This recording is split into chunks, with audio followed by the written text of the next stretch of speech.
This is Stan Harris to provide a legislative update and an advocacy update on what's going on in Louisiana on behalf of the Louisiana Restaurant Association. This fall, our legislature was reelected. All 144 seats were up. What happened? It's interesting to note that in the House of Representatives, a larger Republican majority than has ever been seated was elected. There will be 66 Republican members of the House of Representatives when they are sworn into office on January 13th, 2020.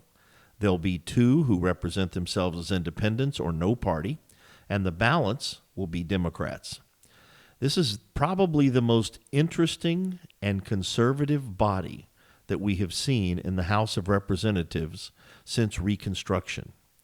This is a very significant undertaking in understanding how our legislative body is put together and how the leadership and committee chairman structure works.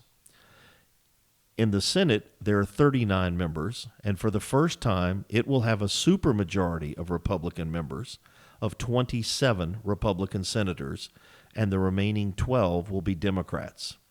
What we have seen in the makeup of both of these bodies is white male Democrats have dropped to its lowest number of historical members ever.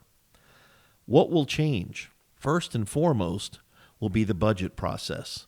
The governor still has to present a balanced budget, and the members of the bodies will debate those. The first place that the budget goes, according to the Constitution, is the House Appropriations Committee, where it will get a thorough vetting before it is discussed on the floor of the House.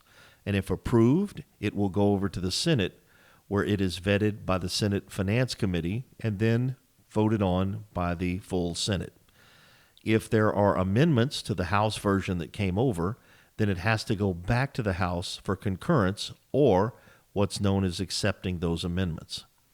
It will be a very interesting process because we have a Republican majority in both chambers that some will seek to roll back the 0.45 cents of additional state sales tax that was passed several years ago to provide a consistent revenue stream to the state to meet its budget obligations.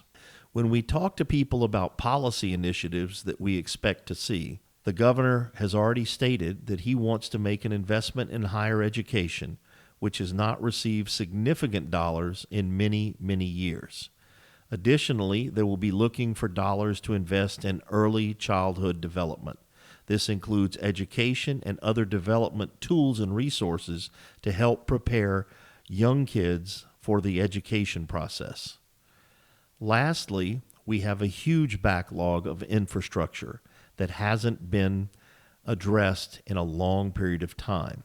There were about $700 million of one-time money that was dedicated to this by the last legislature, and these projects are in the planning phases, but they will not be a drop in the bucket to addressing the over $12 billion in backlog of projects around the state dealing with roads and bridges and providing a safe infrastructure for those who travel on the top of them. It's interesting to note that it's more important to know what's underneath a bridge than what it looks like on the top of it. So as we go into the session and we go into the planning part of organization, which will start right after they're inaugurated on January 13th, for the next 2 days, we will learn who become the committee chairs. We'll learn who will be the Speaker of the House.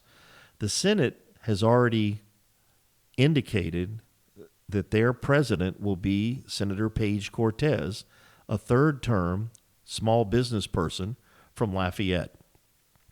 Senator Cortez has been a longtime friend of the Louisiana Restaurant Association and has been very supportive of us as we seek to ask him to consider those issues that come before us that are important to our LRA members. In the House of Representatives, it's a much more open race for the Speaker of the House position. But it's important to note that both of these positions, the President of the Senate and the Speaker of the House, will be chosen independently of the governor's wishes. The last time around, the governor was seeking to put forth a candidate to serve as Speaker of the House The House rejected this and elected its own independent speaker for the first time in many, many years. On the Senate side, John Ilario, a longtime legislator from Avondale, Louisiana, was elected to his second term as president of the Senate and set up his committee structure in the Senate to be more supportive of the governor's agenda.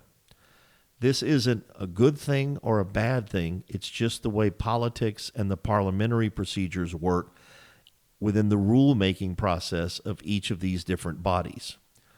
It will be a very interesting day come January 13th because that morning we'll swear in the legislature, the statewide elected officials, Attorney General, Commissioner of Insurance, Commissioner of Agriculture, and Secretary of State, as well as the governor and the lieutenant governor. But we'll also be wondering, will LSU be in the college football playoff championship game to be played that evening in New Orleans?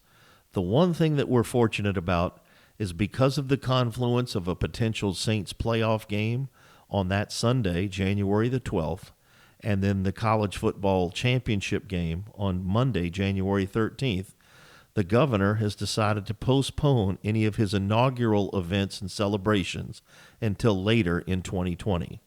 We can all say thanks for that so that we can focus on what's important. LSU football and the Saints, not really. But what we're happy to note is they both have had great seasons.